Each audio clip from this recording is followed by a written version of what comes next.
Hai, salam cerdas hukum. Kali ini penyuluhan hukum tentang apa ya? Yuk disimak. Jangan lupa komen, like, dan subscribe-nya. Setiap orang bekerja tentu mengharapkan gaji, sehingga perlu untuk mengetahui berapa gaji yang diperoleh, bagaimana diatur di dalam peraturan perusahaan, dan bagaimana pula diatur di dalam peraturan perundang-undangan. Sahabat cerdas hukum, upah ataupun gaji adalah sebagian penghasilan yang diberikan oleh perusahaan kepada pekerja untuk dibawa pulang ke rumah. Sebagian lainnya adalah penghasilan non-upah. Nah, sahabat cerdas hukum, apa sih upah? Apa juga non-upah? Dan bagaimana batasannya diatur dalam peraturan perundang-undangan, yaitu Undang-Undang Nomor 11 Tahun 2020 tentang Cipta Kerja, dan dalam peraturan pelaksanaan yang diatur dalam Peraturan Pemerintah Nomor 36 Tahun 2021. Yuk kita simak sama-sama ya. Nah, di awal sudah kita ketahui bahwa gaji adalah merupakan sebagian dari penghasilan yang diberikan oleh perusahaan kepada pekerja untuk dibawa pulang. Pasal 6 ayat 2 Peraturan Pemerintah Nomor 36 Tahun 2021 dinyatakan bahwa penghasilan karyawan terdiri atas dua. Yang pertama adalah upah. Upah terdiri dari upah tanpa tunjangan, upah pokok dan tunjangan tetap, upah pokok, tunjangan tetap plus tunjangan tidak tetap, kemudian upah pokok dan tunjangan tidak tetap. Sementara penghasilan yang kedua adalah penghasilan non-upah, yang terdiri dari tunjangan hari raya atau THR, kemudian pendapatan non-upah lainnya seperti insentif, bonus, uang pengganti fasilitas kerja, dan uang servis. Nah, dari keterangan tadi teman-teman sudah tahu ya, mengapa upah disebut sebagian dari penghasilan. Upah bersifat tetap dan sejak awal sudah diperjanjikan dalam sebuah perjanjian kerja bersama maupun peraturan perusahaan. Sedangkan penghasilan non-upah bersifat tidak tetap atau tergantung pada kondisi tertentu, misalnya performa ataupun kinerja si pekerja itu sendiri. Komponen penghasilan pekerja, upah dan non-upah kita bahas satu persatu. Yang pertama adalah upah. Upah biasanya bersifat tetap dan sudah diperjanjikan sejak awal karyawan bekerja. Jadi biasanya ini tertuang di dalam perjanjian kerja ataupun juga dalam peraturan perusahaan. Nah, upah ini terdiri dari upah pokok, kemudian tunjangan tetap, dan tunjangan tidak tetap. Upah pokok tentu sifatnya tetap dan tidak dipengaruhi oleh kinerja. Sementara tunjangan di luar dari upah pokok yang biasanya menunjang karyawan melaksanakan aktivitas pekerjaannya. Ada tunjangan tetap, ada pula tunjangan tidak tetap yang tetap bersifat dari waktu ke waktu, tidak dipengaruhi oleh kinerja karyawan, misalnya transportasi, telekomunikasi, maupun tunjangan kemahalan. Dan ada tunjangan tidak tetap yang bersifat tidak tetap dan biasanya diberikan berdasarkan kehadiran karyawan, misalnya tunjangan perjalanan dinas yang dibayarkan sesuai kehadiran dalam dinas. Komposisi pemberian upah plus tunjangan tetap maupun tunjangan tidak tetap ini memiliki aturan yang teman-teman harus ketahui. Masing-masing perusahaan memiliki komponen pengupahan yang berbeda-beda. Ada yang memberikan upah tanpa tunjangan, ada yang memberikan tunjangan tetap plus tunjangan tidak tetap. Upah tanpa tunjangan diberikan 100%, sementara jika tambah tunjangan, besarnya upah pokok paling sedikit 75% dari jumlah keduanya, yaitu upah pokok dan tunjangan tetap. Sama halnya dengan jika diberikan upah pokok, tunjangan tetap plus tunjangan tidak tetap, maka besarnya upah pokok paling sedikit 75% dari jumlah upah pokok dan tunjangan tetap. Nah, teman-teman harus ketahui bahwa komponen upah tadi yang sudah ditentukan oleh perusahaan harus ditetapkan di dalam perjanjian kerja, peraturan perusahaan, atau perjanjian kerja bersama. Selain upah, ada pula yang disebut dengan penghasilan non-upah, yang tujuannya adalah untuk meningkatkan produktivitas dan juga kesejahteraan keluarga, serta mendukung kegiatan keagamaan. Penghasilan pekerja yang kedua adalah penghasilan non-upah. Ada yang bersifat wajib dan ada pula yang tidak wajib. Yang pertama adalah tunjangan hari raya atau yang sering kita sebut dengan THR. Bersifat wajib dan harus diberikan perusahaan kepada karyawan paling lambat 7 hari sebelum hari raya keagamaan. Yang kedua adalah insentif diberikan kepada jabatan tertentu. Hal ini terkait dengan struktural ataupun manajemen dan biasanya ditentukan oleh kebijakan dan strategi perusahaan untuk meningkatkan produktivitas. Contohnya adalah komisi karena pencapaian target bulanan. Kemudian yang ketiga adalah bonus. Bonus diberikan atas dasar keuntungan yang diperoleh oleh perusahaan dalam jangka waktu tertentu dan tujuannya untuk meningkatkan produktivitas karyawan dan besarnya ditentukan oleh Key Performance Indicator atau KPI. Sementara penilaian KPI ini ditentukan oleh atasan langsung, sehingga bisa saja pekerja yang satu dengan pekerja yang lain itu mendapatkan bonus yang berbeda-beda. Dan bonus ini sifatnya tidak wajib, namun jika tertuang pada perjanjian kerja, maka kewajiban perusahaan untuk membayarkan kepada para pekerja. Yang keempat adalah uang pengganti fasilitas kerja, diberikan untuk menggantikan sarana dan peralatan yang seharusnya disediakan oleh perusahaan kepada karyawan. Contoh kendaraan antarjemput, sarana komunikasi, maupun makan siang karyawan. Sifatnya adalah untuk memotivasi produktivitas kerja karyawan, namun bersifat tidak wajib. Namun jika tertuang di dalam perjanjian kerja, maka fasilitas kerja ini menjadi wajib. Dalam hal ketentuan ini tertuang dalam perjanjian kerja, namun perusahaan tidak dapat menyediakan fasilitas kerja, maka perusahaan dapat memberikan uang pengganti, namun tetap besarannya harus ditentukan dalam perjanjian kerja atau peraturan perusahaan tersebut.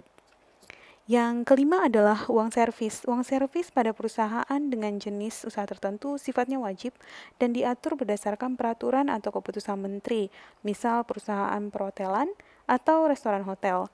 Uang servis ini menjadi tambahan dari tarif dasar hotel sebagai uang dasar pelayanan. Uang servis tersebut diumumkan setiap bulan dan akan dibagikan kepada karyawan setiap bulannya. Selain untuk memotivasi karyawan juga, digunakan untuk mengganti resiko kehilangan dan kerusakan barang-barang milik perusahaan. Terkait dengan uang servis diatur di dalam Permenaker nomor 7 tahun 2016, yaitu pasal 9 ayat 2.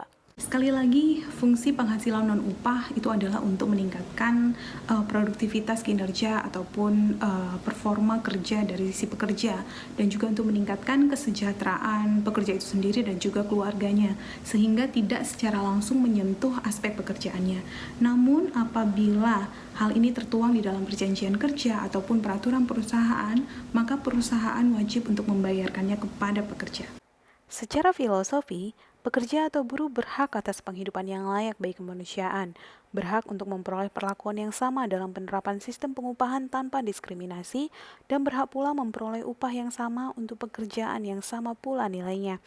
Dan pada prinsipnya, hak pekerja atau buruh atas upah timbul pada saat terjadi hubungan kerja antara pekerja atau buruh dan pengusaha dan berakhir pada saat putusnya hubungan kerja tersebut. Mengingat filosofi dan prinsip pengupahan inilah, maka dikeluarkan kebijakan pengupahan yang ditetapkan oleh pemerintah pusat dan wajib dipedomani oleh pemerintah daerah.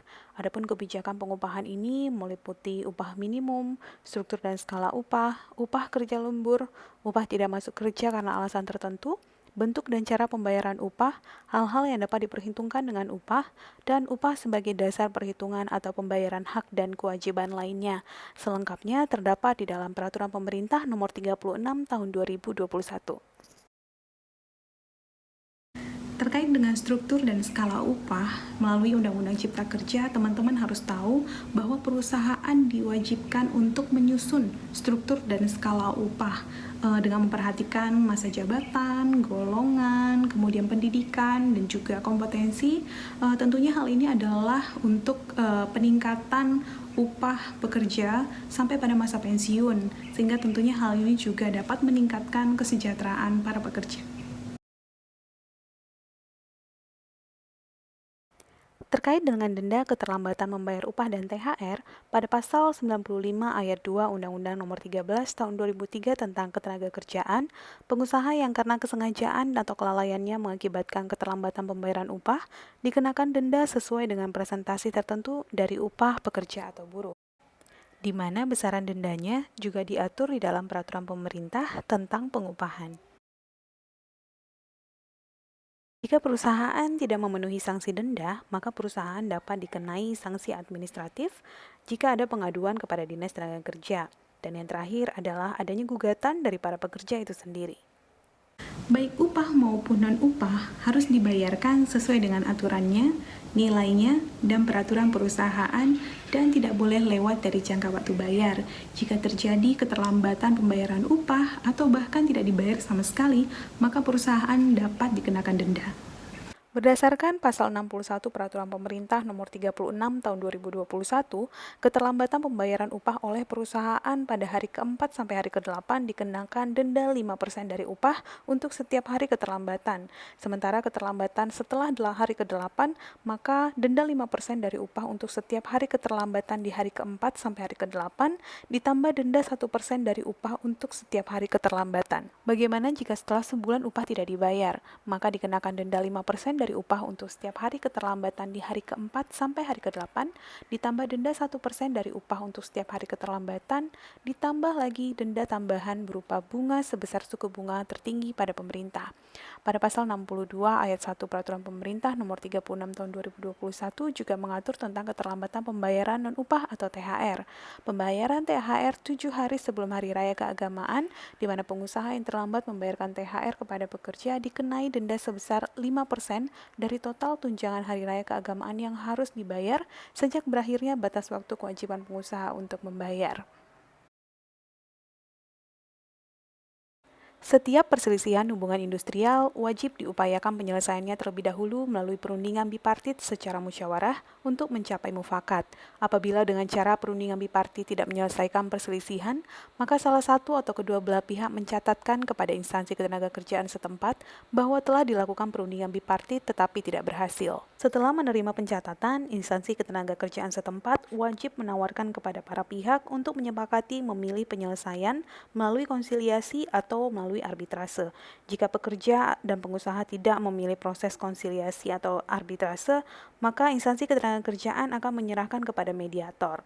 Apabila proses ini juga tidak berhasil, barulah salah satu pihak dapat mengajukan gugatan kepada Pengadilan Hubungan Industrial. Pengadilan Hubungan Industrial merupakan pengadilan khusus yang berada pada lingkungan peradilan umum. Untuk perkara perselisihan hak, Pengadilan Hubungan Industrial berwenang memeriksa dan memutus untuk tingkat pertama. Jika salah satu pihak tidak menerima putusan PHI, maka dapat mengajukan upaya hukum kasasi. Sebagai informasi bahwa pekerja atau buruh yang ingin melakukan gugatan dapat meminta pendampingan hukum kepada lembaga bantuan hukum yang sudah terakreditasi pada Kementerian Hukum dan HAM Republik Indonesia. Nah, teman-teman sudah tahu ya apa saja yang termasuk dalam komponen upah dan non-upah dan bagaimana aturan terkait dengan pengupahan dan tindakan-tindakan apa yang harus diambil jika terjadi permasalahan keterlambatan pembayaran upah. Semoga penyuluhan kali ini dapat memberikan informasi dan masukan yang positif kepada kita semua dan sampai jumpa di penyuluhan selanjutnya. Salam cerdas hukum!